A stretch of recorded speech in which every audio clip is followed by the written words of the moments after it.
We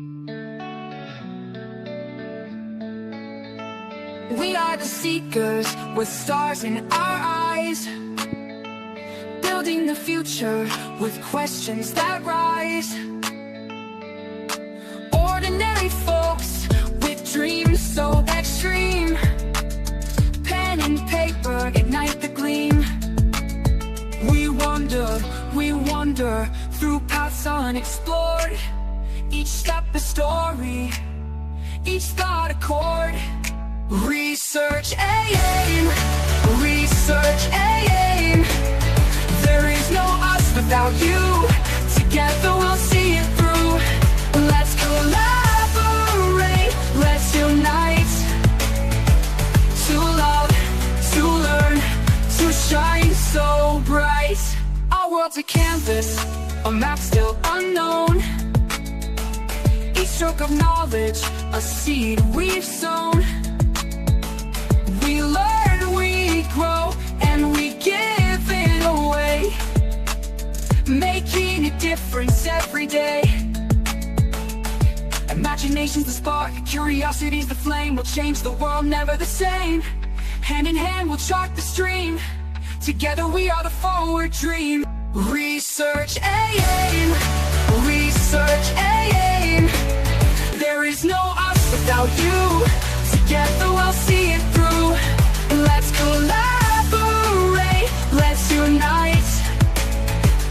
To love, to learn, to shine so bright.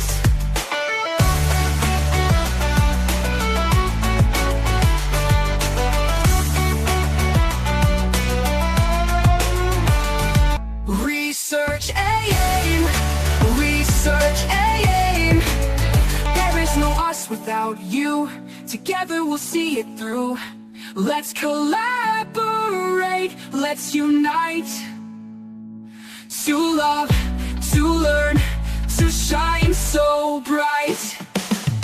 Research AIM, research AIM. Research AIM, research AIM.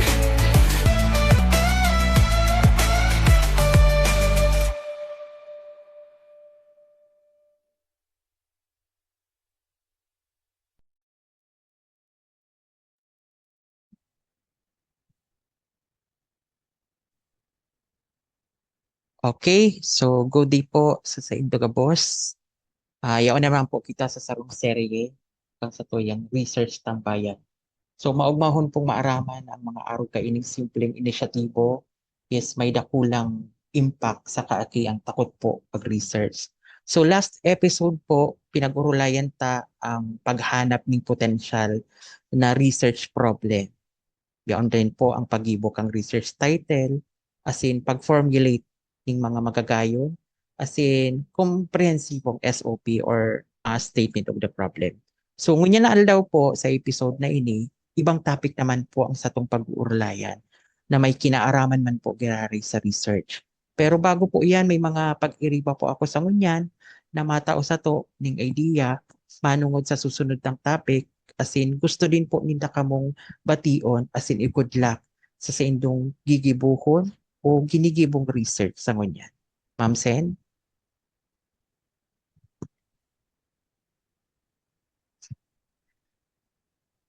Ma'am Sen, naka-mute ka po. Okay, marahay na aldaw po and welcome po sa gabos na nagdadamo po niya. Okay, Sir Gab? Hello po ulit, maray na aldaw po sa Tuya Gabos, especially po sa mga students na nagdadangog sa Tuyang Unyan. Salamat po giraray sa pag-tune in sa research podcast ng ining. In fairness, very consistent ka mo magdangog. Pero pag may day pa po sa indo nagdadangog mga classmates nindo na day pa nag-tune in, again, kiriblito na po nindo is pa-join nindo sa Tuyang podcast para dakoy masidang mano dan. Kay puhan ta po kaya maging addict sa research. Kay puhan nindong maging addict sa research. Dahil po kayo magtubod sa senator na wag daw kayong baliw na baliw sa research. Dapat baliw tayo sa research dahil isa pong malaking tool for progress and justice ang research outputs natin. So, darangog po kita giraray para mas dakol kitang manodan, Ma'am Grace. Okay, so I agree with everyone. So maray na hapon giraray everyone ano.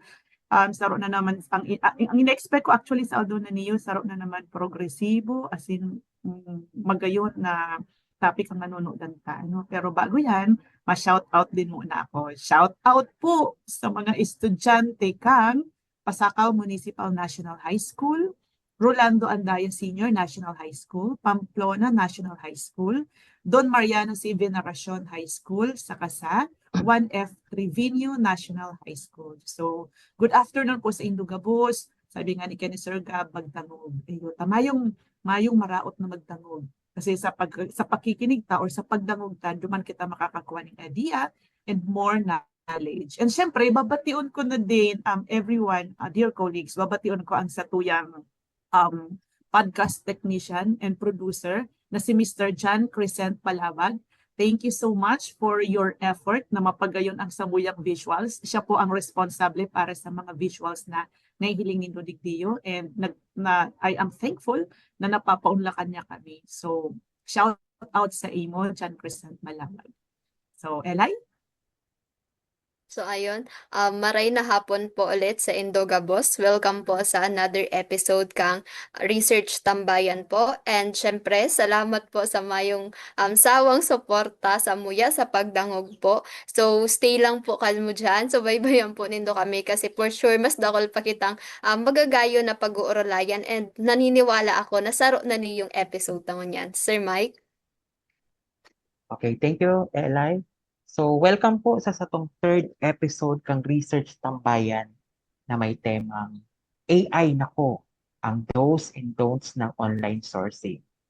So, sa aldaw po na ini, pag-uurlayan ta ang tamang pag-prepare kang mga citations, asen ang responsabling paggamit ng AI sa tabang sa tong mga pag-iriba.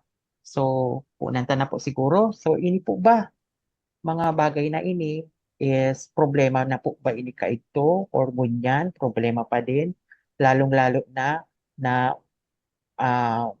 may mga innovation na ng mga teknolohiya sa ngunyan. Ma'am Sen? Actually, ketong panahon, di po kami masyado nagagamit ng online source. Dahil library pa talaga ang dinudumanan. Library talaga ang ginagamit ni. So, di pa kami masyadong nakaka-access sa internet. Ngunyan, mahihiling ta na gagamitin ko ang terminal na namarangsiwan. As in, widespread talaga ang information dahil sa internet.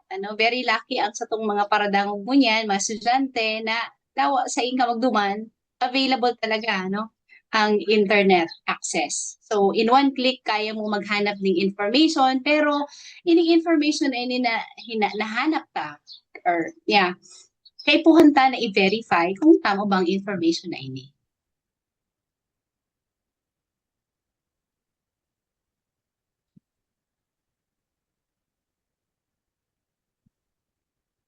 Okay, so how about po Ma'am Grace?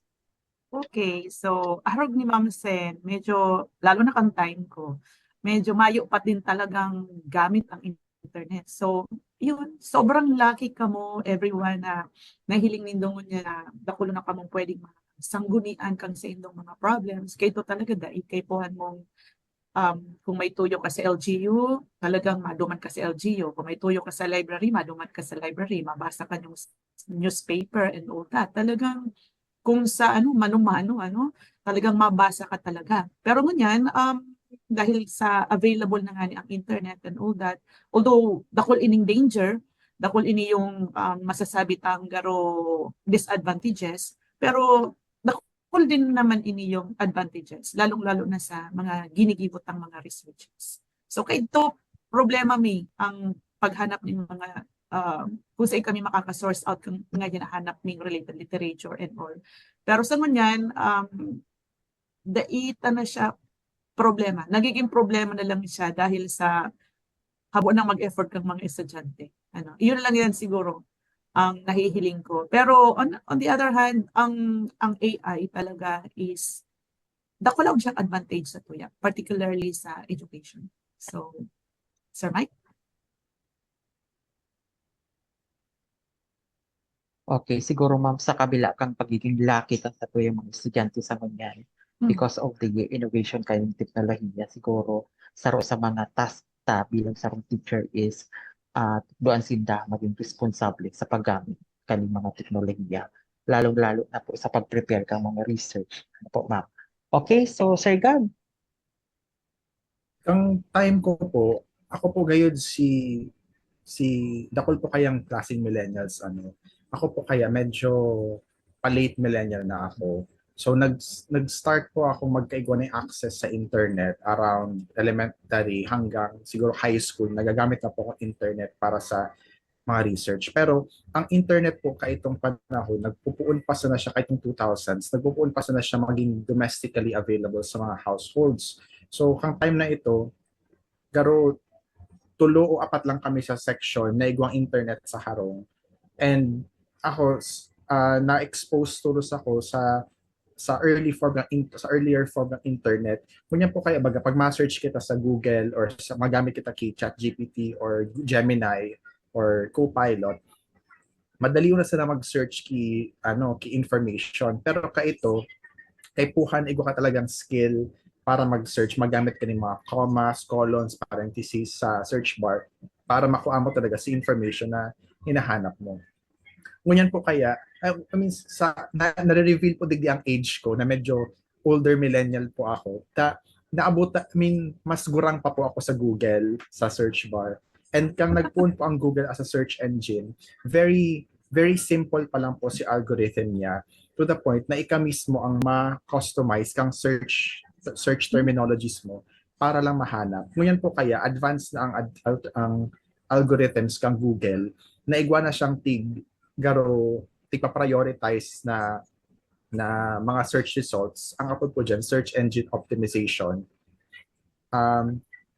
Kaya ito, wala pang araw kaya yan. So, ngunyan, aside sa mas madali na mag-search sa Google ngunyan, dahil advanced ng algorithm, nagluwas po ining AI na mas pinadali at mas pinakonvenient, hindi mo mas convenient ang pag-search ng information online.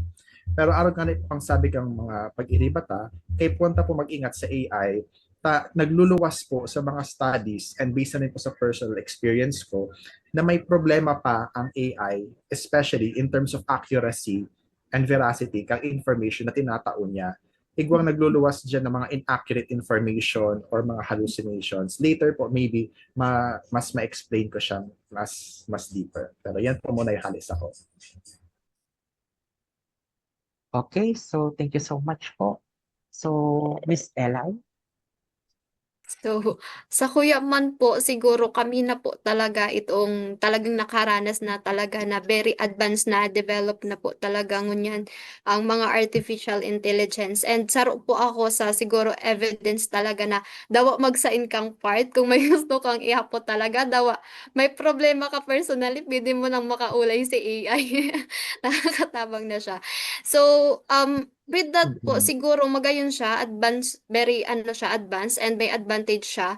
Kaso, pati po ako, dawa ako sa sadiri ko, garo aminado po ako na dakula po talaga ang epekto niya dawa sa learnings po, pag-abot po sa learnings kang student.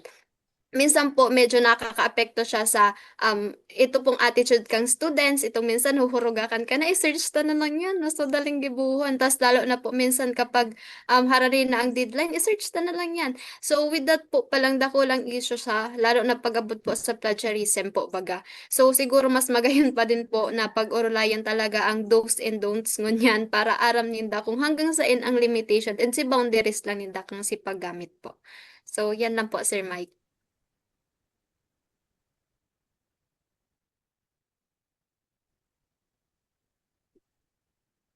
Okay, so salamat Miss Elay. So ngunyan, tutubod ako na si Elay ipong mga kahaputan na hali sa mga na-survey niya, hali sa mga estudyante. Na kung sa ini ni mga estudyanteng ini, siguro kasalukuyang nag-research sa ngunyan. Ibalik ko kay Elay. Miss Yes. Elay, ano tong mga kahaputan sa satuyang mga co-host sa ngunyan? Yes po, sir. And very relate sinda sa topic tangon yan. So, ini po ang inot na kataputan. So, paano po naaaraman kang sarong teacher na ang ginigibong research kang sa iyang estudyante po is copy and pasted? So, iyan po ang inot na hapot. Yung ano, um, hapot ko din iyan. Pero bilang sarong teacher, may mga ways talaga kung paano tayo ano yan, madidetect. Sir Mike, ano sa hiling mo? Sir Gab, Mang Brace. Paano nila maaraman? Advance nang mag-isip ang mga estudyante ngunyan kasi biruin mo, hinahapot na nila yan. Parang nag-iisip na tulos sinda kung paano nila may iwasan yan. Okay, siguro, punan po siguro kay Ma'am Grace. Okay, so yun na nga, ini yung sutuyang Okay, hihapot Ma'am na kung Grace, paano ano maaraman pong kang insight? sarong teacher.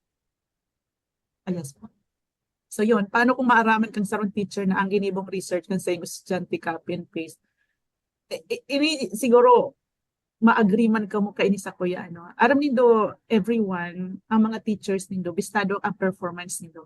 Lalo na, dear students, pag naglawag ka mo sa klase kang teachers nindo, aram na nindo ang performance nindo.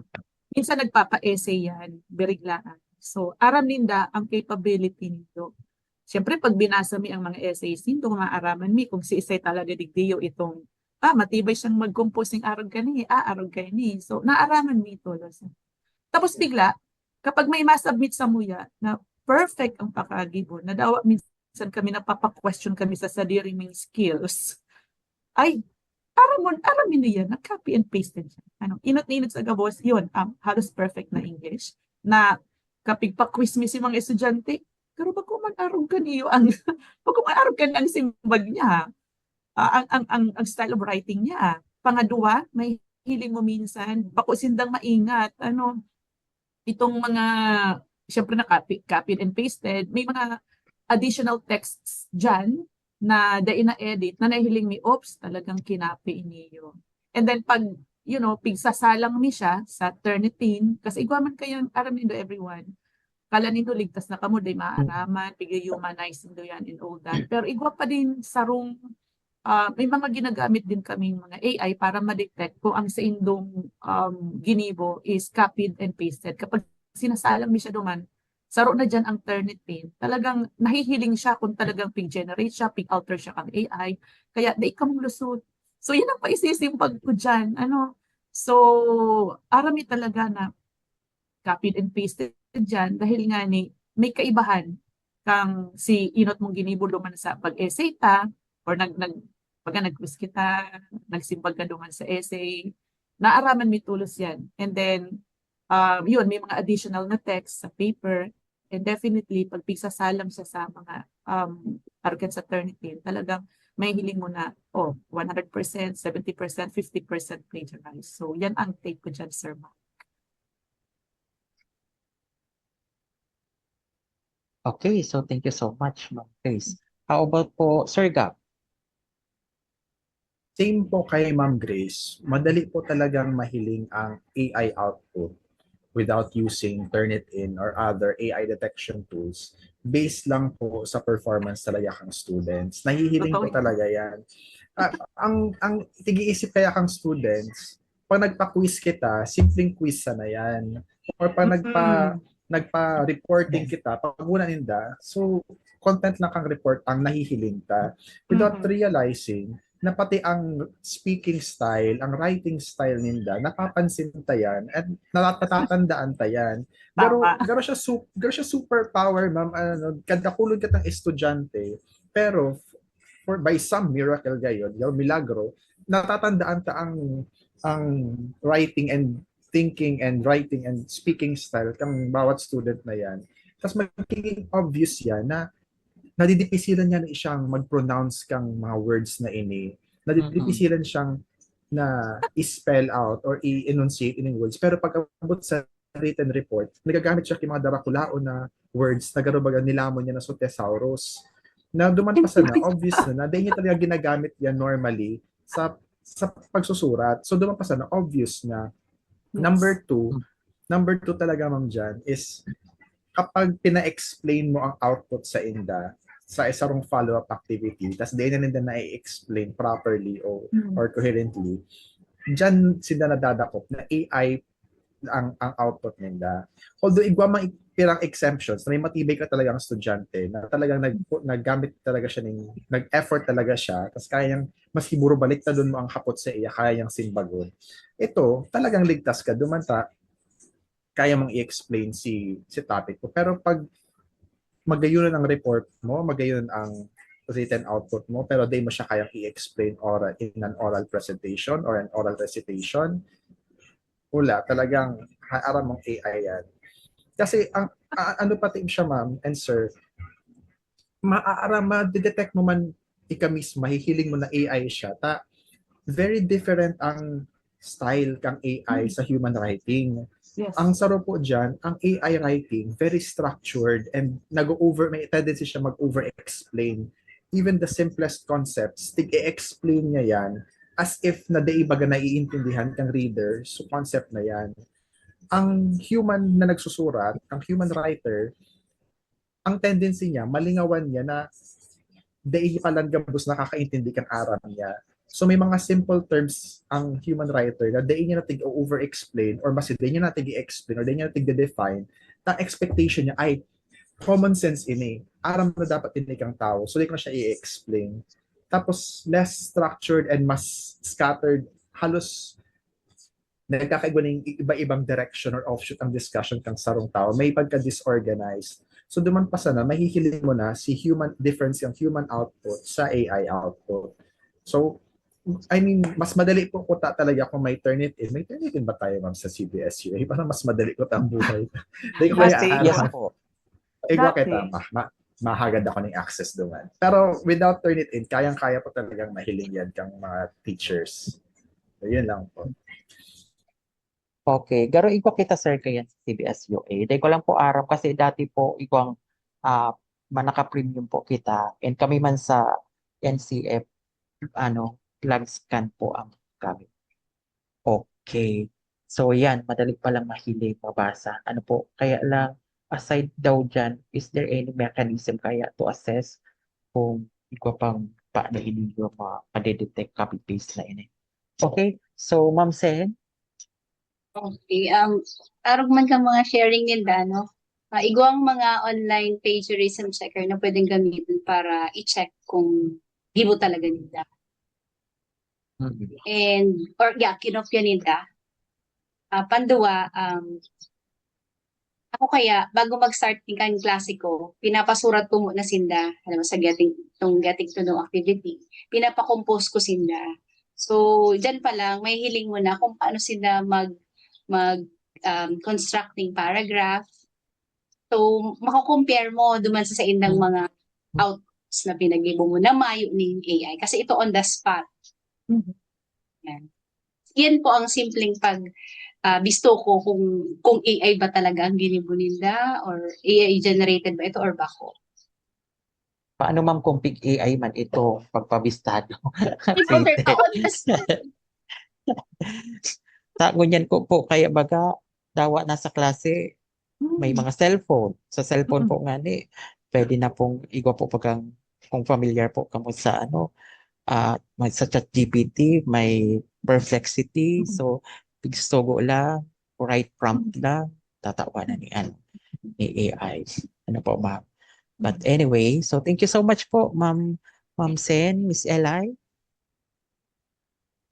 Yes po, sir. So, may lang po ako, may follow-up question. Napaisip kaya ako duman sa mga tigsabin do. So, minsan po kaya, og yung mga student na like, bako siyang copy and pasted, ang style po, nag-search sinda. Like, si AI ang pinagibo ninda. Tapos po, ang nangyari, instead na i-copy and paste ninda, tig-paraphrase ninda, sisimbag ni AI. So, ano po ang masasabi nindo duman sa action na to kang student? Valid po ba ito? Or considered pa ito na mali kasi tig-paraphrase niya lang naman bako niya tong idea halit siya sa AI. So ano po ang masasabi nito? Maybe using Killbot's that's application for paraphrasing. Sir Gab. Ako po, depende, ang simbag ko po dyan, depende. Kung pinaraphrase mo siya gamit ang another AI na model or AI tool, or ika mismo ang nag-paraphrase on your own. ang ikaw man po kaya although I think it's a separate question pa, ikaw man po kaya ethical use of AI sa academe, and okay man siya para tabangan kita, para makanood or para mag-igo kita ng learning. So kung ginamit mo lang si AI para matabangan ka mag-construct ng ideas or ng concepts or mag-brainstorm, okay lang yan. Pero dapat si words, dapat maghali man giraray sa imo. Pero kung pati si mga words and si output mismo is gamit AI, tapos tig-paraphrase mo lang siya para di siya magmukhang AI, garo wala ka man giraray effort na tig-put out. So in essence, ang magiging okay siya kung nag-effort ka mismo para duman sa output na ito. Pero kung wala kang effort na tinao, wala kang learning wala kang learning talaga, tsaka wala kang effort na put out, it's the same as copy and pasting pa rin. So, yun, dapat may effort, dapat may learning. Okay. So, baka may answer po ka mo, Ma'am Grace? Ibang answer? Ganun din, Okay. siguro sa kuya, sir, it's very important na matandaan nindo, dear students, na pwedeng maging assistant ang AI. I agree with Sir Gab. Pero ang di kaya okay is that para, ang iba kaya, Sir Mike, everyone, para mahali sa inda itong liability na dahil mga copy and paste, ginigibon nila, niyo-humanize nila. You know, ang dain nindo aram, dawa i-humanize nindo yan. Same man girara yung output kaya. Nagagamit siya ng mga halangkaw na terminologies na dain man nga nindo ginagamit or dain nindo tig-answer duman sa pag-quiz ta, pagka pinag-ibumi ka mong essay, na biriglaan and all that, napako talaga nindong signature. Kasi tandaan nindo, dawa ka mo dakulon sa klase mi, natatandaan mi ang signature nindo. Lalong-lalo na pag ang sarong estudyante ngaya, ibaman, sabihon ta ngayang, ibaman si sa iyang performance, duman sa isinabmit niya, talagang ma-question kami. No doubt about it, na talagang copied and pasted yan. Ano po, pero yun ang symbol ko dyan eh, parang pagka originally kinapi mo siya, tig-humanize mo siya, still AI din ang luwas, AI product din ang luwas kayo. So yan ang opinion ko, tabi, Sir Mike. Okay, Ma'am Sen. Ako naman, so sabi nga ni ito kung nag-search siya sa AI to parang mag-generate ng kung anong idea. Ang ginibo niya is garo siya, kinuha niya so idea ka itong AI. Tama? Ayun, di ba? So, ginibo niyang sa iya kasi pinaraphrase niya na. So, ang idea actually, bako man talaga hali sa estudyante. Pero naging sa iya because pinaraphrase niya. Kung ang estudyante, okay man na itong ginamit niya itong AI para pwedeng ma-boost ang full potential niya, nag-analyze siya, tinabangan siya ng AI, okay lang ito. Pero kung totally may talaga siyang effort na exert, like nag-post siya ng question, tapos kinopya niya ito, tapos tig-rephrase niya, garo, bako man girari itong sa iya. Sa AI manggirari ito. I-cite na lang. Ano ma'am? So, di pa po, Ma'am and Sir, kapag ka po halimbawa sa AI po baga, halimbawa ChatGPT, sinugo mo po siya, create kaya or generate or kainin yung essay or discussion about this topic, tapos tatawan ka niyo po. Tapos, example, paraphrase mo po. So, can we consider it as plagiarism na kasi ang AI dahil nagkataon ng kung tayo mo susugoon na mag-cite ng source. So can we consider it as an incidence of plagiarism? Kasi dahil man talaga nag-cite, consistent si source. Sir Gab. Kung sa plagiarism, sir, di ko sure kung maka-count, medyo blurry pa siya para sa ako, kung maka-consider talaga siyang plagiarism. Especially kung magkigo man siya kay citation, in text citation, Pero, pwede siya maglaog man giraray sa academic dishonesty. Kasi, nag-generate ka kay essay and submitted it and pig-present mo siya na as if ikaw ang nag-gibo. Okay palugod, sir, kung nagpa-generate ka kay mga essay sa ChatGPT tapos tigbasa mo siya saro-saro para magtigwa kay deeper understanding. Then nagsurat ka sa diri mong essay from your own understanding. Ito, pwede pa ito. Pero kung sa subuong content, gibo mo kay ChatGPT, maski may in-text citation pa yan, kung bako siya sa imo naghali. I'm not sure kung plagiarism siya, pero I'm sure malaw siya sa academic dishonesty kasi you're presenting it as your own output, kahit hindi naman. Yes, kasi that's very serious po kasi may mga that's a serious offense. Okay po. Ma'am Grace, baka po may insight ka about this. Or Ma'am Zen. Ma'am Grace. Well, actually, when hapot, you made mention of itong isa-cite siya. Ang hapot ko, kung isa-cite kasi kung isa-cite ang AI, okay lang siyang isa-cite kasi ginamit ang iya siyang nag-generate ka ng idea or nag-brainstorm ka or ginamit mo siya kung saan ka natabangan, sa pag-research mo or pag-reference mo, araw kaya. Pero kung ito kung ngayang isa-cite mo siya, nahali sa iya mismo ang data, I mean, paano mo siya isa-cite? Kasi itong mga kinuruan niyang mga data, actually, hali sa iba't ibang mga sources. Tama? Hali siya sa iba't ibang sources. Kasi talaga siyang sadiring data. Kasi hali siya sa mga stored na, mga information or data sa iyang isip. Okay, so yun ang concern ko kung isa-cite siya as parang reference. Oo. Siguro, yun gusto ko lang yan i-clarify kung allowed ba kita na i-cite siya. Although, i-cite siya duman sa like citation, karga. Sa reference, ma-appear siya duman sa references.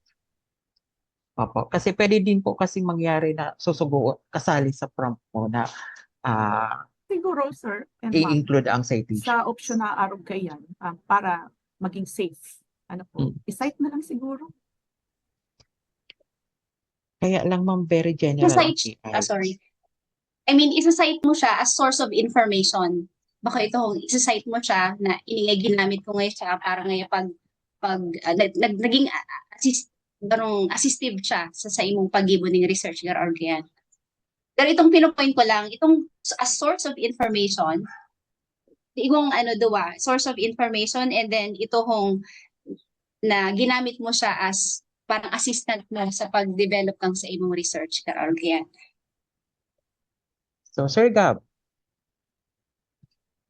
I-add ko lang po, sa ngunyan po, wala pa pong guidelines sa pagsasite ng AI as a reference sa list of sa bibliography. Pero sa mga journals po ngunyan, aron po kayo itong latest kong applyan for publication, igwa na po dumaning disclosure on the use of artificial intelligence na dapat i-explain mo duman kung gumamit ka ng AI, kung nagamit ka ng AI po, sasabihin mo duman na kung para saan and kung anong parts ang ginamit. So dapat halimbawa, kung nagamit ka po kay Grammarly, since nagagamit AI ang Grammarly, kaya po mo i-disclose duman na nagamit ang Grammarly para i-correct ang grammar ng paper mo, which is acceptable naman. Part of po siya ka-acceptable use of AI sa paper. So, si mga journals po ngayon, may mga disclosure on use of AI naman sila. Sir, i-clarify ko lang, ma-appear siya, sir, duman sa methodology part. Ano po, ma'am, hindi mo siya sabihin sa methodology, pero may separate section na siya ngayon sa bottom part. Siguro parang after acknowledgements, tapos basta sa later parts ng paper, may disclosure notice naman. Or sa ibang journals po, araw kayo itong sa Chinese, sa mga Chinese journals, may separate documents na pinapasubmit na may declaration ka duman na nagpa-promise ka na inilang si gamit kang AI mo. Mahigpit. Okay. So, Miss Eli, may question pa ba coming from our dear students? Yes po, sir. So, ini po ang second question sabi da po. Gaano po ba kaseryoso ang offense kapag copy and paste? Okay, so apunta si Ma'am Grace. Gaano ang offense? Minsan kaya aram ta naman baga bawal, pinagbabawal kasi yung nakadepende pa rin kasi yan sa batas kang institution. Kasi may mga institution na nag-aalaw na, fully ina-allow na nila magamit ng AI, pero may limitation. Pero pag copy and paste, ibang urula yan. Kasi ginigibo siyang, kumbaga, pag nag-copy and paste ka, saro sa mga offense mo is yung nakakommit ka ng plagiarism, which is maluwas bilang intellectual dishonesty. And then man pwede na isave ka dyan dahil nagkaklase ka, dapat ang integridad mo bilang sarong estudyante is yaon. So, importante na maaraman ta ng pag-copy and paste is a big offense. Lalong-lalo na ang piguhon sa mga estudyante, lalo arog sa Indo, mga estudyante, ang piguhon sa Indo, tinutokdoan ka mong ma-develop ang skills nindo, makanod ka mo, mag-innovate ning sa diri talaga nindo.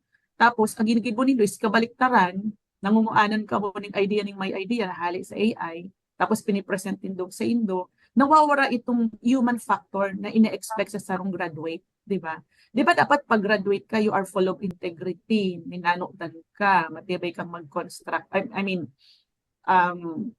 although ang English language is really not kumbaga parameter for the intelligence, pero at least man lang saro yan sa requirement kang nag-graduate, at least at kang mag-construct ng English sentences or mga documentaries, nasa diri mo talaga, ma-acceptable, kasi nga, graduate ka, tinutokdoan ka. Pero kung sige mo lang pang-copy and paste, daplaw na offense yan. Lalong-lalo na maluwas na dyan pa lang, angguton baga kita sa mga magnanakaw sa bayan, magnanakaw sa kaba ng bayan, mga crocodile and all that. But, ang arog kayo na offense, kaya siya ginigibong offense, kasi garo din equivalent yan sa panghahabon. Kaya nga na siya intellectual dishonesty. O, garo ka man lang kayan naghahabon. Kung ang akala nilang hinahabon lang gamit, dahil nido aram pati intellectual rights and mga ideas, nahahabon din. So, yan ang iniingatan. Yan ang iniingatan ta sa eskwelahan na makakommit kita ng arog kaya na crime. Kasi, piguhon kita para maging professional, maging maayos na tao. Tapos, simpleng copy and paste lang, i-commit mo siya para malampasan mang sarong bagay. Di ba? That is already one way of cheating. Di ba, we are not allowed to cheat, lalong-lalo na pag nagkaklase kita, nag-e-exam kita, major offense yan. Pwede kang mapatawan dyan ng sanction. Lalong-lalo na kapag nagka-copy and paste ka. Kasi one way yan na panghahabon. That is the key word. Although marauton siyang dangugon kasi talagang habutang makadangog ng araw kayan. But ang keyword talaga kang copying and pasting is, aside sa dai mo na piguhod sa diri mong talento, dai mo na dini-develop sa diri mong intellectual prowess, nagkakaigwa ka pang offense na naghahabon ka pa. Lalong-lalo na kung dai mo pig-cite, lalong-lalo na kung dai mo in-acknowledge kung saan mo yan kinua. So, yan ang simbag ko dyan. Kasi seryosong usapin talaga siya. Although pinapagamit ng niya ng AI, pero may hangganan, may limit talaga kita. Lalong-lalo na aramon nindo kung ano ang inaalaw and nililimit kang school nindo sa paggamit kang AI. So yan ang simbag ko, Sir Mike. Okay, so thank you so much, Ma'am Grace. How about Sir Ga? Yung kaseryoso, gaano ka seryoso ang isang offense, depende siya sa institution. May mga institutions kasi na may mga existing policies sa AI and AI use in academic and academic dishonesty. Pero may mga institutions man na wala pa, pero dapat sa panahon niyan meron na dapat. Sa share ko lang, sa ibang institutions, kapag may AI ang content nila sa sarong output, automatic zero na yan sa INDA. Pero ako personally, ibang application, ibang treatment ko sa rule na yan. Ihilingon ko kung pirang percent ang AI, pirang percent ang human. Tapos, ang ginigradean ko lang, si percent na human. Human sa talaga si output na ginibo niya as a student. So, si AI, day ko to ginigradean. Kung 90% AI ang output, edi 10% of the grade lang ang makukuha kang estudyante. At 10% mo sana si human output naman. Pero sa ibang institutions, sa ibang professor, stricto sinda. Pag may AI sindang na, kapag majority of the output is AI, automatic zero na yan. Igwa ka pang warning. Now, di ko sure kung gaano ka-strict ang ibang professors sa ibang institutions, pero sa mga major universities, yun na po yun ang patakaran. Tapos, sa level man po kang masteral tsaka PhD, kapag nag-submit ka concept note, research proposal, or any research output, kahit article pa yan, na napatunayang nag-aasa ka lang sa AI para magsurat, pwede kang ma-dismiss sa program at ma-expel sa university. Hindi ka na makakabalik sa program na ito. Now, tig-mention ko degree si master at saka PhD is because habo me na mga teachers nindo na maging over-dependent, over-reliant ka mo sa AI for your academic career. Ang magiging problem kasi niyan, kung high school pa lang ka mo, pero inaasa nindo gabos sa AI, hanggang pag-college, maasa ka mo sa AI. Hanggang pag-masteral nindo, hanggang sa pagtrabaho nindo, maasa ka mo sa AI. Now, pwedeng mag-survive ka mo in pirang years sa academe and sa trabaho nindo na kakagamit ng AI, pero magkakaiguyan ki garot ceiling or limit na hanggang digdi na lang ang maaabot nindo dahil sa AI. Makukulangan ka mo sa professional and academic development. Kumbaga on a personal level, hindi naman yung university yung dinadaya ninyo. Dinadaya ninyo yung sarili ninyo. Kasi kaya nga kayo nag-aaral sa high school, sa college, sa masters at sa PhD is kasi kailangan at gusto ninyo ng advanced na education. Kung maasa lang kita sa AI sa buong academic career wala kitang manunodan, tapos di kita kayo ni mape-prepare para sa industry and sa career and sa profession na gusto ta. Now, maski warang AI, kapag di ka na-prepare kang degree mo para sa trabaho mo, wala man diraray mangyayari sa imo. Pwedeng di mo makuha si trabaho na inline sa degree mo, or di ka mag-excel sa trabaho, tapos di ka maunlad as a professional. So as early as high school pa lang, tigdi-discourage ng mga teachers nindo na di mag-overly rely sa AI. Kaya pukan may ma-develop na studying and thinking and critical skills ang estudyante. So yun po. Kasi po kadakol ng skills ang magko-compromise kasi kapag 100% rely na ang estudyante sa AI. Ano po? Pero dyan si technical writing skills, knowing na ang ino-reliant ako is research. So yan po.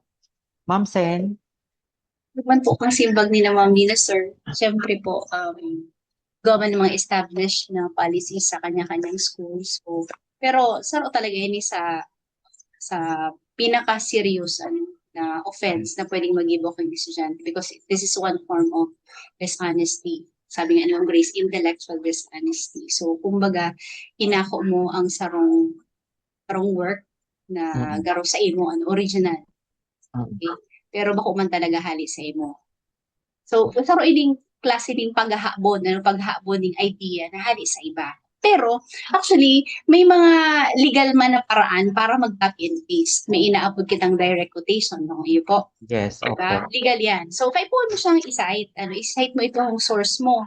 Okay, like books or journals or yung mga credible na website. So, pwede mo kitang mag-copy and paste, pero may rule yan. May rule yan kung paano ka ma-quote. So,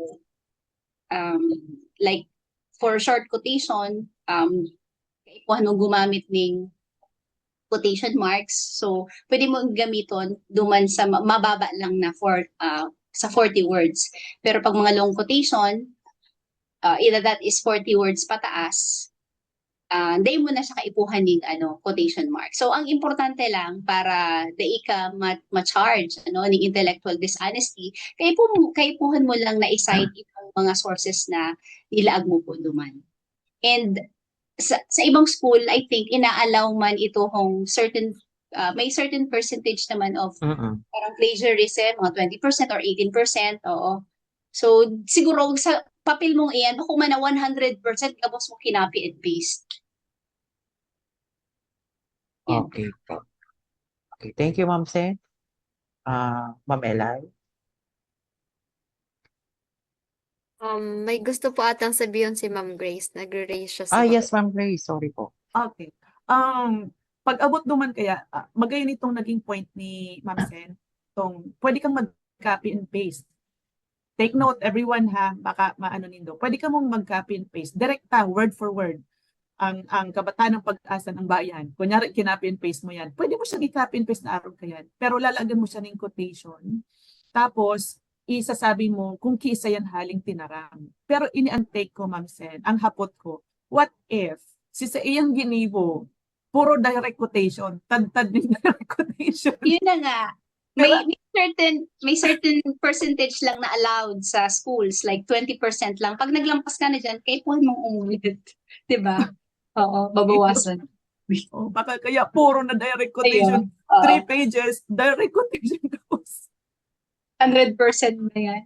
Oo nga din. So, Minsan yun, po mga bagada duwala. kaya mas safe po bagada kaya pag direct quotation kasi minsan pagka paraphrase kapag halimbawa nagpa-positos din ideas, that's another pagka Naraot lugod. oo, another incidents na magkang-plagiarism. Ako man ngayon araw kaya sinabi ko since paraphrase mo nag-iba titos o plagiarize na naman. Kasi sir, siguro mga duwa lang. Sa entire paper, duwa or maximum siguro of 3. Pero the entire paper, like puro direct quotation. Hindi. Paraphrasing. Sige po. So, Okay. yun lang So, po. Miss Elay? Yes po, sir. So, ini po ang third question ta. Sabi kung dai po pwede na mag-copy and paste ng sarong estudyante, ano po ang serbikang AI apps? Okay. Ini-insist talaga, ha? Ma'am Sen. Okay. Actually, kadakulo ning benepisyo sa paggamit ng AI. Kung bako lang ning copy and paste, pwede tang gamito ng AI sa pag-generate ng topic, sa pag-intindi kang topic mo, kung di mo siya naintindihan, hapot-hapoton mo ang AI hanggang sa ma-enlighten ka kung about sa topic mo. Okay, sa pagpa-paraphrase, pwede kang magpatabang sa AI na pag-paraphrase or pag-generate ng summary kang sarong article. Pwede mo yan na binabasa mo, na habo mo nang mag-allot ng time sa pagbasa kang whole article, pwede kang maghagad ng tabang para mag-summarize siya para sa imo. Another, pag-edit kang paper mo, pwede mo yan gamitan pag-edit kang paper mo. Pag-revise kang paper mo, pwede mo din siyang magamit. And even pag-format kang sa imong references. Yan. Bako lang ning ito kung mismong idea kang ikukunon mo. Kadakot mo ning pwedeng paggamitan kang AI. Ma'am, I remember lang kasi I am teaching kasi sa NCF po. Tapos, sa mga na-share kan sa kuya estudyante is, nasabihan siya, kasi sabihan niya sa estudyante, AI ining answer mo. Tapos po, sabi man ng estudyante, ma'am, ang question mo, AI din. Di ko aram kung nagsusuba si Kaki. Sabi niya din, di ko kaya aram kung nagsusuba si estudyante. Tapos sinapot ko si ma'am. Tapos, ma'am, ano to? Ini-AI mo ba? Iyo, sir, ini-AI ko. So, ano daw po ang magiging, kung kao po si teacher, ano po ang magiging reaction dito pa? AI ang Oo. ang simbang AI. Oo. Garo ang gusto sabihin ko estudyante. Sana ta binabawalan kaming mag-AI na kang nag-generate ka ng questions, AI man ba ka? Sir, baka kay ano pa? Sa part na po kang educator, dapat igawa po kitang sa diritang responsible use of AI. I mean, siguro ang pwede ta pong gibuhon is pwede kitang magpatabang sa AI na mag-gibo kang question guides or para mag-distribute si questions across yung different na levels of learning doon po sa hierarchy. Pero pag abot po sa questions, mas maray man po ginaray talaga nakita ang original na magibo Oo. kang hapot. Ang day po kaya although matibay si AI magibo ki questions, ang day po kayang gibuhon ni AI is i-consider si level of learning and understanding kang estudyante na proportionate duman sa questions na tinatao mo. So it's either sobrang dali or sobrang hirap ng questions na ibibigay ni AI na bako naman siya makatarungan duman sa estudyante. Kung arog lang kaini si tinuro mo, dapat si questions mo, medyo di lang, may konting difficulty lang para may challenge. Pero bako man itong grabing disproportionate na po talaga si difficulty. So, iyo po gayud para sa responsible makata sa paggamit ng AI. Pwede kitang tabangan, same sa pagsasabi sa students, pwede kitang tabangan para igwa kitang guide sa questions ta. Pero dapat may originality man po ginamit kita pag abot sa paggibo kang questions ta mismo. Especially po kung major exam ang ginigibuan kihapon. Okay, so do you have any additional reaction po, Ma'am Chris? Ma'am Chris? Nakamute ka po, Ma'am Chris. Ako man, ang masasabi ko dyan, pero minsan mga estudyante ko, uy, pantay na. Kasi minsan, pag sinasubmitan niya ako, nindo ako, ng mga plagiarized work, ang papachikon ko man niya ako kan AI man. Para sinda kung baga sa boxing match, sindang alangan man niya ako, i-correct ko ang sarong perfect na trabaho. So, dapat niya ako maghanap man yan sa inyo. Kanya ako, mahanap man doon niya ako kung AI na, talagang iyo man ang makorek sa indong paper. Pero, yeah, aside from that, joke lang yan. Pero sinasabi ko talaga yan sa inyo. Pero aside from that, sa seryosong usapan, even if siguro aron kayan ang nagiging sistema kang mga estudyante, tama tong sabi ni Sir Gab, I would go for it na talagang, syempre pag teacher ka kaya, ibang expectation sa inyo. Ako nagagamit man akong AI, pero kumbaga in moderation, kasi syempre masupog man bagang nakahalata din kang mga estudyante na parang sobrang dependent ka sa AI. Ganon. And ikaw nagsasabi kang, di ka magparagamit AI, aron ka ng limitation, pero ikaw di mo na-apply sa study mo. So parang nagiging siya, itong inaapod na hindi ko lang makatch si word, pero parang siya, kung baga, you need to teach what you preach. Kaya kung mag-move ka, duman sa pigpipreach mo para sa inda. Kasi ang pinag-uulayan kaya di sa loob ng eskwelahan is the integrity of education, is the integrity of learning na ikwaka. So, minsan, hindi ko man masasabing dahil talaga ako nagagamit ako sa iya, pero in moderation. Kaya nga itinutuklo ko din sa mga estudyante ko, yung the way na limits lang ninda ning paggamit din ng AI. Pero ako sinasabi ko pa din permina as future educators, po nindong maintindihan na dapat mag-modeling ka mo. Kung ano tinutuklo nindo sa inda, yun din ang gigibuhon mo. So, yun ang take ko dyan, sir. Okay. Ma'am Sen.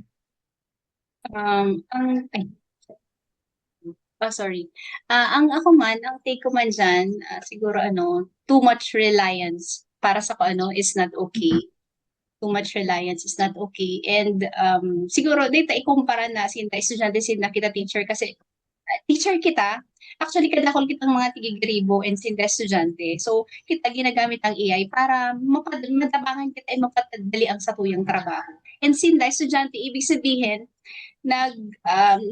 nagkaklase sinda, nag-aadal sinda para sinda makanood, and dapat gamiton ninda ang sa indang kaisipan para ma-develop sinda. So data pwedeng i-compare na si teacher niya nagagamit niya yung AI. Nagagamit kitang AI kasi para kita matabangan na mapadali ang work ta. But it doesn't mean na ginagamit ta iyan na iyon ang ginagamit ang pang-isip ta.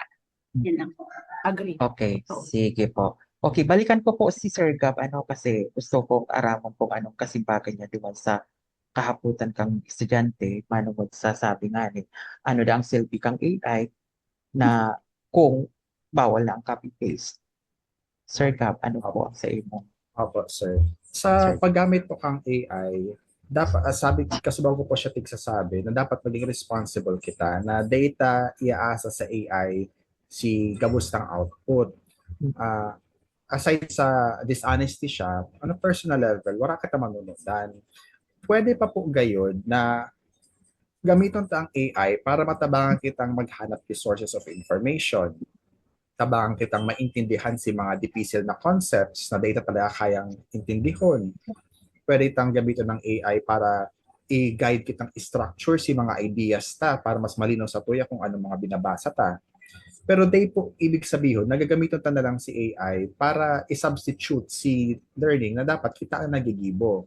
Halimbawa po, sa paghahanap ng mga related literature, sa pagbasa po kang studies, pwede ta pong gamitin si AI para ipasummarize sa tuya ang sarong article or ang sarong research article para makigulang kita gist kung ano ang gustong sabihin niya. Pero dahil po ibig sabihin na iaasa ta na lang sa AI so pag-interpret kang study na ito based sa interpretation kang AI. Kumbaga, tatabangan lang kita ni AI para mag-gets si gist kang paper pero kaipuhan ta pong basahon mangiraray si article. Ang reason po dyan is because may limitations mangiraray si AI na may mga bagay siyang dai nahihiling, may mga nuances sa paper or sa study na dai niya nahihiling or dai niya nape-present sa tuya na kita lang ang makakagets kasi kita ang nakakaaram kang context kang study ta. Kita ang nakakaaram kung ano ang hinahanap ta na information. So may mga small pieces of data and information na marirealize ta lang na importante pala tapos na-omit siya ng AI and data siya mahihiling kung data binasa si article. So saro po yan na example ng responsible use of AI. Ginamit na si AI para masummarize si paper, para maintindihan siya sa puon, pero babasahon tamang giraray siya para totally maintindihan ta si content ng paper. Tapos, finally po, although kayang i-explain at i-summarize ni AI si mga papers, dai kita po mag-asa sa AI na mag-generate kang RRL ta. Okay lang pong tabangan kita ni AI para maghanap ng mga studies na related sa each other or mga studies na nag-cross citations, itong mga authors na regularly nag-cite ng each other. Kasi may difficile po yung gibuhon manually sa Google Scholar. Kaya-kaya yan ni AI. Diyan po pwede ka niyang tabangan. Pero data po paggamitin si AI para mag-build RRL ta on for us na sinda na si mga gibukang content tapos sinda pa makakaagang in-text citation tapos ma-generate key list of references. Kasi po, proven po yan sa studies and sa observations na igwang inaapod na hallucination si AI. Itong nag-generate or nag-create siya ki mga studies na dahil man nag-i-exist. May mga tigsa-cite siya ng mga studies na it's either dahil siya nag-i-exist or pag sinilip mo yung paper, tig-click mo si DOI link, iba man ang title kang paper na ito. Same authors, different title, different content. Ang upload po dyan, hallucination. May nag-submit po kayan sa kuya na student last semester. Pag una nila, they could just double check ang mga references. Saro-saro ko yan ng mga references kung legit talaga. May mga nagluluwas, siguro mga 1/4 kang references, hallucinations. So important po na ang gamit sa AI, itong tatabangan niya lang kita sa task ta, pero data siya aasahan para gibuon si task para sa tuya. So the whole use si AI, bako lang siya para sa pagka-copy and paste. So di man siya totally useless sa tuya as students or as teachers or as educators. Kikuan lang talagang hanapot itong sweet spot kung saan kita magiging responsible sa AI use. Yan lang po. Okay, so thank you so much, Sir Gab. How about Ma'am Grace? Ano pong feedback mo sa anong silbi kang AI kung bawal ang copy paste? Talagang ipinipirit pa na talagang dapat, parang feeling ko, pinipirit na dapat copy and paste siya. Anyway, syempre, naintindihan ko man, mga estudyante ka mo, talagang kung lulusot, talagang lulusot. May ganun talagang, and kapag na din yan as teachers. But ako man, I agree with Sir Gab, kasi once, kang naghiling ako ng araw kaya, talagang may hallucination. Itong matao siya sa imo, nag-generate ako, pig-try ko siya, nag-generate ako ng garo sarong study, sa sarong AI apps. Tapos kapag hiling ko siya, kasi importante ho na ang references mo talagang valid and araw kaya. So kaya kung i-double check mo. Ako kaya pag medyo nagdududa ako sa reference, double check ko siya. So kung pig-double check ko, di talaga siya nag-i-exist. So ibig sabihin, nagkakamali din talaga siya. And ang pinaka-classic example din, ang Grammarly. Di ba ang Grammarly, legit siya, pwede siyang gamito. Nagpapatabang kita dyan sa grammar. Po. Now, minsan, dear students, di ka mo mag-over-rely na porque nagagamit ka mo ng Grammarly, pag may pig-suggest siya sa Indo, click sa naka mo ng click na garubaga, okay na siya. No. Kasi minsan, pag pig-click mo siya, iba man ang gusto niyang sabihin sa gusto mong mangyari. Kaya kay Puhan talaga, magbasa pa rin ka mo.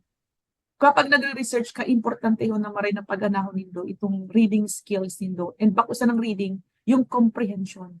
Importante yun na maray. And yeah, may mga magagamit kitang AI and all that, pero mas mag-rely kita na isipon nindo permi, natalo ka mo pag permi ka mo nakafocus sa AI. Dapat mag-rely kita sa sadiritang kayanan, i-develop ta itong kayatang magibo sa sadirita. So, importante yun yan maray. Ano po? So, yun ang simbag ko duman. Additional na lang siguro yun sa sinabi ni Sir Gab. Sir Mike? Tama po, tayo masyadong mag-rely sa Grammarly. Kasi considering the research po is we follow po kagad consistency of terms. Ang Grammarly, minsan, pag ang sarong terms ginamit mo na, abo na ni Grammarly na nagsasuggest siya ng, yung synonyms kang ibang terms. Okay? So, thank you so much po. Miss Eli? Yes po, sir. So, labo-labo na ni. So, ang next na question po sabi po, ano po ba ang accepted na rules sa paggamit kang AI? Okay, so accepted rule sa paggamit ng AI. How about Sir Gab? Sir Gab. Again po, depende po siya sa institution kung ano ang definition niya ng responsible use of artificial intelligence, which is why it's very important para sa mga schools at sa mga universities na may policy sinda sa AI. Now, siguro para lang sa kuya, kung masuggest mo na ako key acceptable use AI for students, number one, pwede siyang gamiton bilang tutor. Pwede siyang gamiton para tabangan kitang maintindihan itong mga tipisilo ng mga concepts, itong mga hararumo ng mga theories na kaipuhan talaga ng diit na asistensya para lang maintindihan. Pwede tamang gamiton si AI para tabangan kitang mag-edit, as in mag-correct ang satuyang grammar, pero dapat supervised ang satuyang paggamit ng Grammarly. Araw nga po ang sinabi ni Ma'am Grace. Kaipuhan, nako-convey man giraray si tamang message na gusto tang ipaabot duman sa tig-suggest kang Grammarly or kang AI. Another thing is pwede kitang tabangan kang AI para sa brainstorming, as in sa conceptualization. Pwede niya kitang tabangan para i-organize ang thoughts ta, pwede niya kitang tabangan para i-organize itong sabi ko po bagang idea mapping, pwede niya kitang tabangan para makahanap ng mga connections sa mga keywords or sa mga key concepts na data na hihiling para guided kita sa research ta. Tapos, finally, kung magamit ka ng AI, kaipuhan, i-disclose mo siya. So, saro po talaga sa important na parts kang research is itong honest disclosure kung ang financial obligations and contributions nga po sa research, di-disclose ta. Lalo na po ang AI, kaya po naman i-disclose na nagamit kita para honest kita sa readers, honest kita sa publisher, honest kita sa tuyang teachers na ini ang pinagamitan kang AI ta. So siguro yan lang po ang diit sa mga suggestions ko sa responsible use ng AI na pwede tang i-implement sa mga schools ta. Sir Mike? Okay, thank you so much, Sir Gab. How about Ma'am Sen?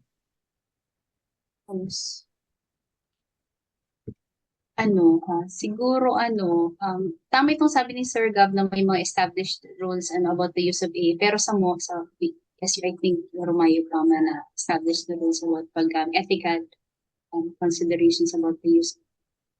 Pero siguro gusto ko lang i-share nasa paggamit ng AI, siguro pag data na violate core values na core values regarding sa AI use or AI system, sa paggamit ng AI systems, okay lang sigurong maggamit kita. Gamiton ta ang AI ha, as long as na yaon ang pagrespeto, as in pag-protect kang dignidad, as in karapatan kang kada tao. Okay kita magamit ng AI. I think itong mga established na rules anchored inidigdi sa mga core values from UNESCO. So yun. So halimbawa itong pag naggamit ka ba ng AI sa imong work and without citing kung saan siya naghali, and sa hiling mo ba na poprotect ka ini ang sa imong dignidad, or kung dai mo man siya sinight, sa hiling mo ba so karapatan kang ibang tao dai man siya na-violate. So yun. So kung na-charge ka ng intellectual dishonesty for using AI, so do you think na napoprotect ang sa imong dignity kaya? So I don't think hindi. Okay, so thank you so much, Ma'am Sen. Ma'am Grace. Okay, so sa kuya man, agree na ako duman sa sinabi ni Ma'am Sen sa ni Sir Gab Subagot na talagang iyo to ang nararapat. Pero ang sa kuya, idadagdag ko na lang, yung garo panawagan na lang siguro sa mga teachers na nagdadalan sa tuya, nag-handle ng research, kung mayo pa ka mong established policy kung paano ang paggamit kang AI sa mga students, siguro it's about time na matukdoan ta ning tamang direction ang mga estudyante mag-guide ta sila na dahil man sila magkamali. Kasi sa hiling ko baka ang mga estudyante yung pag-intindi nila na parang ang dapat mong gibuhon kasi ang AI present naman, talagang araw kini. So may kanya-kanyang understanding. In short, matutukdoan ta, maging responsible ang sa tuyong mga estudyante kung igwa na talaga kitang mga dos and don'ts na gigibuhon. Kung mayo pa sa school din, at least siguro bilang estudyante or bilang teacher sa sarong klase ng research class, ikaw na mo na magibo kaning mga dos and don'ts, mga protocols mo para dai makago beyond si mga estudyante sa dai nila dapat gibuhon. And yun to ang isi-share ko siguro. Sangon yan mo na, Sir Mike. Thank you. Okay, thank you so much po sa inyong tulong. Okay, so Ma'am Eli, baka may Yes po, kahaputan sir. pa. Yes po. So, ini po ang ikalimang kahaputan. Sabi niya, paano ta po masisiguro na dai mawawara itong inaapod na human touch sa papel ta, dawa na gamit na kitang AI?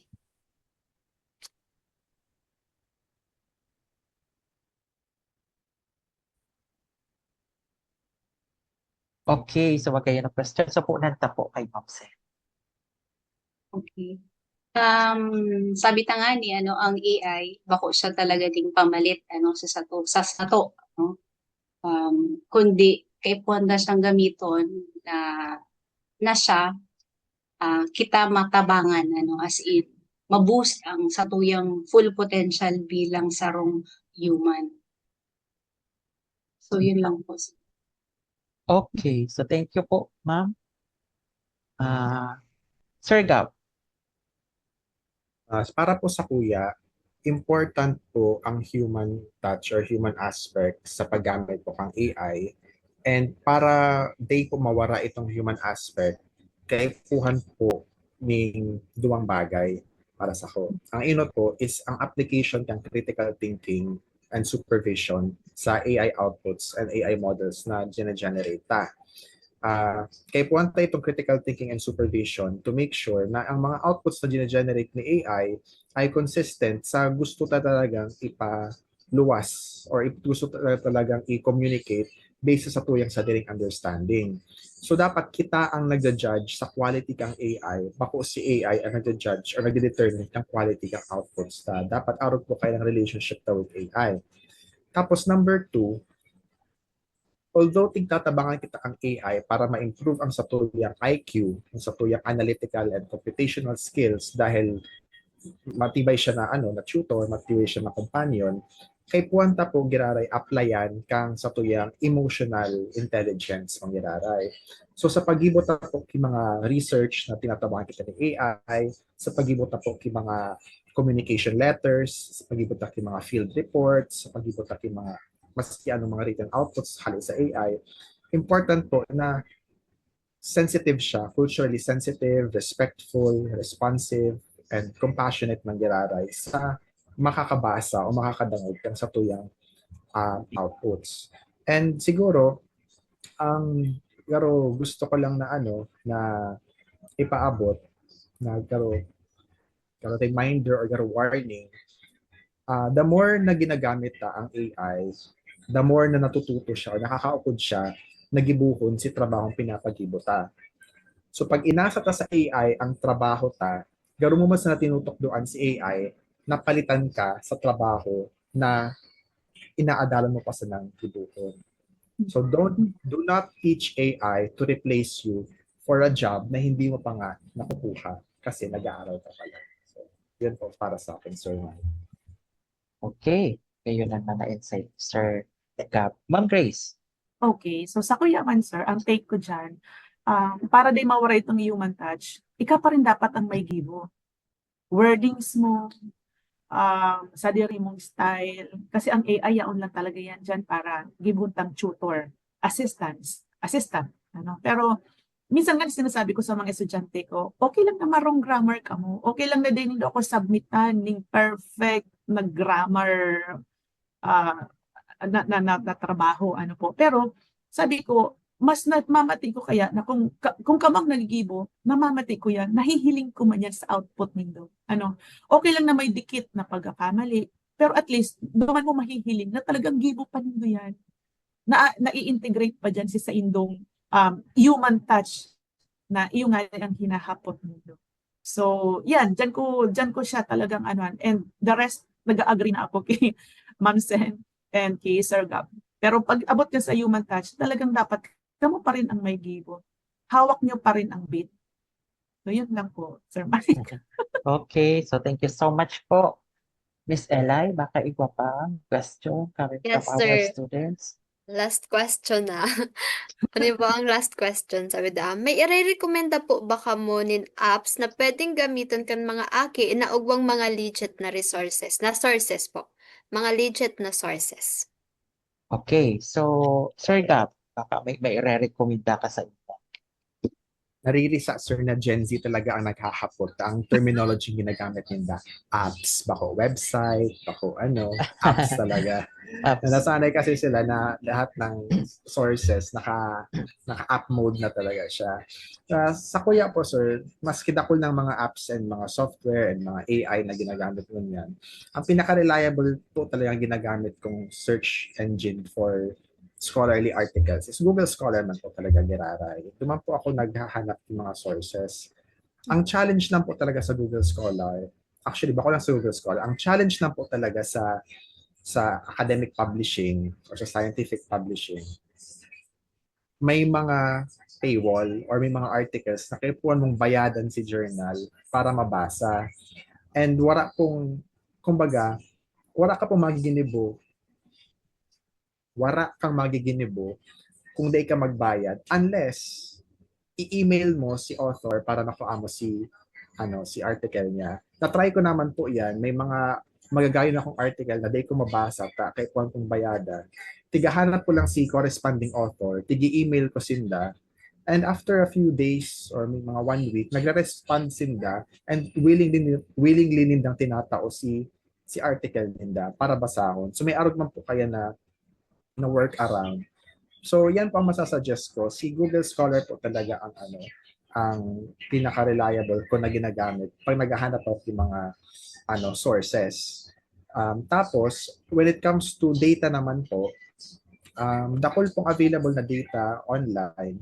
Pero kung kaipuhan po nindo ng data specifically sa Philippines, igwa po kitang inaapod na Open Data Philippines. Saro po siyang website na nagtataon pero siya repository kang mga database, kang mga reports, data, files na kakali sa mga studies and mga surveys sa na tigko-commission kang Philippine government. So igwa siyang data about sa population, igwa siyang data about energy production, tourism, kahit si data po kang COVID time, yawan po duman, list of schools, list ng cultural properties, etc. Yawan po yan sa Open Data Philippines. So pwede po kang mag-check duman. Actually, ginagamit man po siya ng mga journalists para pagbasehan kang sa mga investigative reports. So, Open Data Philippines, tsaka Google Scholar. Yan po masasuggest ko. So, how about Ma'am Grace? Okay, sa kuya man po, siguro, dear students, ang isasuggest ko talaga sa inyo, ako, kadalasan kang mga nakukuha akong sources, ang pinaka-app na ginagamit ko man ngayon is Gemini AI. So kasi sa Gemini AI, kumbaga ano siya kang Google, kumbaga kadalasan kang mga nahihiling ko, at least kung ikukumpara siya sa iba, mas para sa kuya, mas credible ang Google Gemini kung hahapoton mo siya. Pero may mga nahihiling pa din nga ni ako sa iyang garo, yung ito si sinasabi kong, garo din nagtutugma ining ginigibo niya. Itong sinasabi mo, sir, na hallucination. So yun. And tama po, sir, yung Google Scholar, pwede nindong pagkakuha na ng mga legit na studies. And ako din, sa mga nagiging tendencies ko is sa mga itong universities, may mga online portals ang mga universities, may mga publications. So, duman din ako naghihiling. And pwede ka nga mag-search sa Harvard. With enriched na ang Harvard. Di ba? Oo. So, with enriched na itong mga magagayo na schools abroad. And igwasindang mga may mga publications in the online na pwede nindong ma-search, pwede nindong makuanan kan sa indong mga studies na makasabi talaga nindong legit talaga. So, yun sa kuya. Sir Mike? Okay, so how about po Ma'am Sen? Naka-unmute kaya yata po, Ma'am Sen. Naka-mute, sorry.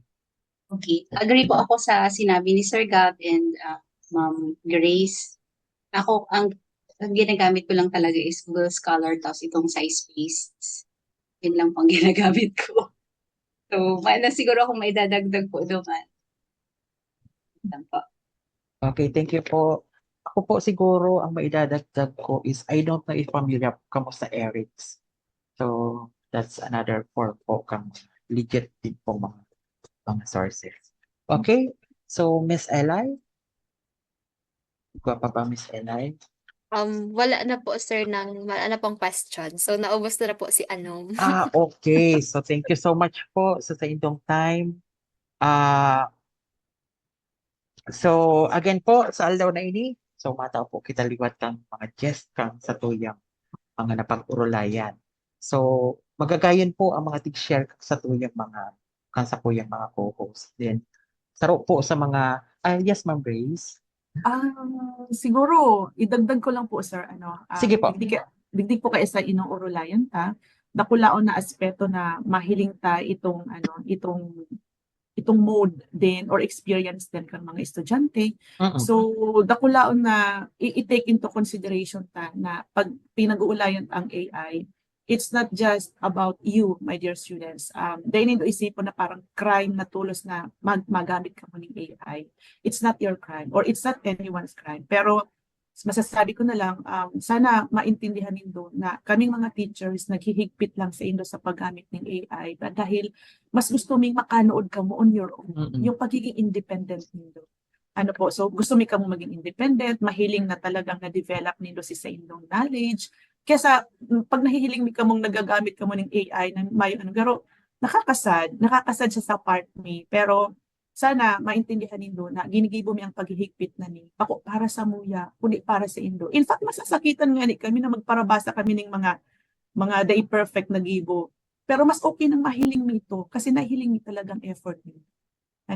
Pero Sir Mike, haputon taman po si Eli kang sa iyang mga nanong. Okay, sige po. So, Naman? thank you po, Ma'am Grace. So, instead po, siguro na than realization na lang. So, saro po sa na-realize ko sa bago sa pinaka-enot na question na aram pa lang talaga kan teacher kung AI sige mo kung student o dae. So, iyo po pa lang talaga to si pinaka-take kang student po na aram na kan teacher si performance nindo. So, ibig sabihin, daw mag-submit ka mo ning very perfect na talaga na output duman sa teachers. Di man giraray mababago si grades nindo kasi aram man ninda giraray kung ano si kaya nindong gibuhon. So, instead na mag-stick ka mo duman sa magparahagad answer hali sa AI, try ta na lang siguro na mag-gibo ning output na sa dirita. So, iyo po to kasi sabi ninda, garo si Sadirita man lang ang tigloloko ta, bako si institution. So, kasi naapektuhan talaga si learning ta. Saro pa to sa sinabi sa bago ni Sir Gab, makakasurvive ka sa paggamit ng AI pero hanggang dyan ka na lang. So, dai ka na ma-improve. Kasi the more na nagagamit ka ng AI, the more na naaapektuhan talaga ang learning mo.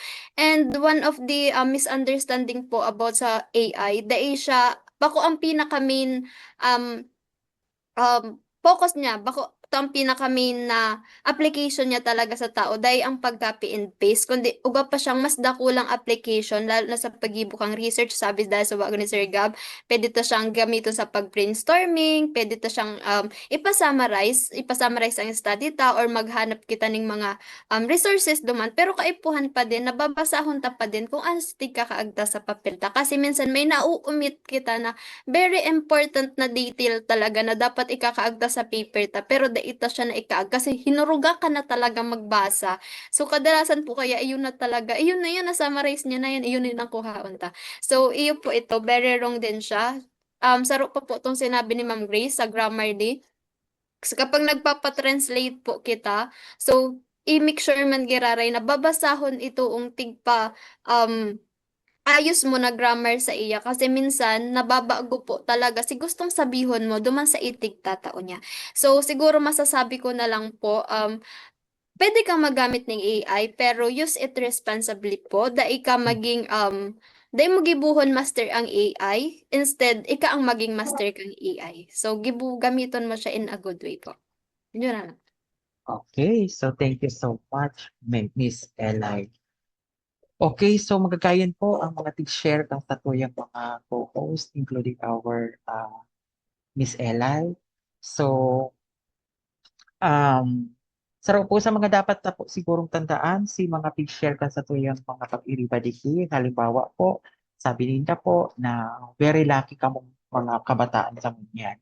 Dahil sa panahon mo niyan, may teknolohiya na natatabang sa Indo para mapadali ang bagay-bagay. Pero sabi ninda, please consider po na kaipuhan gamiton ang teknolohiya and ang AI responsibly. Pag-abot po sa copy-paste kung paano maaaraman, sabi po ni Ma'am Grace, naaaraman yan kapag close to perfect ang construction.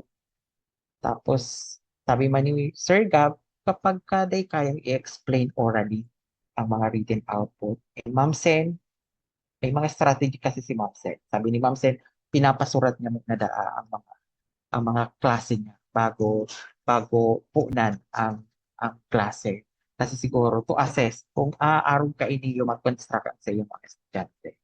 So about po sa mga offenses, Ma'am Grace, sabi niya, copy-paste is equal to stealing. Si Ma'am Sen naman, may mga establishment naman na, may mga policy naman na establishment, may mga existing policy pag-abot sa pagbabawal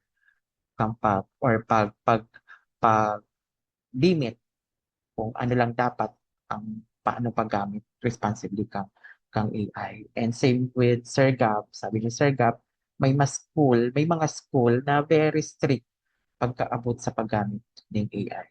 Tapos may sa question naman kang mga estudyante, pag-abot sa kung anong silbi kang AI, kung bawal na ang copy-paste. Sabi ni Ma'am Sen, dahil pag-asa gabos kay AI.